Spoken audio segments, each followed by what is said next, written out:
অসুস্থ হয়ে পড়েছেন, তারপরেও কোনো সাহস হারাননি। আপনাদের সেই গর্বিত সন্তান ঢাকা মহানগর দক্ষিণ বিএনপির সংগ্রামী আহ্বায়ক জননেতা রফিকুল আলম মজনু উপস্থিত আছেন আজকে প্রধান অতিথি। এই সময়ে চলমান আন্দোলনে দেশনেত্রী বেগম খালেদা জিয়ার নির্দেশে, আমাদের নেতা তারেক রহমানের নির্দেশে যার নেতৃত্বে আন্দোলন হচ্ছে, আমাদের সেই প্রিয় মহাসচিব মির্জা ফখরুল ইসলাম আলমগীর উপস্থিত, আমার সহ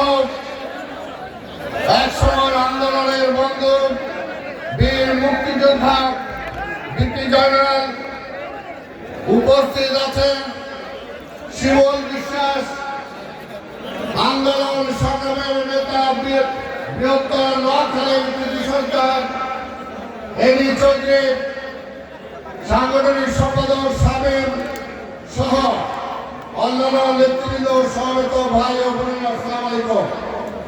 সময় কম, মহাসচিব বলবেন, আমি দুই তিনটি কথা বলবো।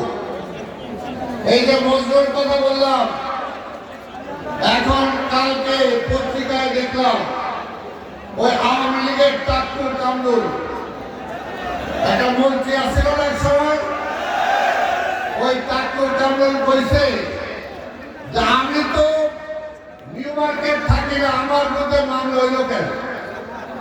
টাক্কুর কামরুল ওই সময় মনে আসছিল না এই রফিকুল আলম মজনুকে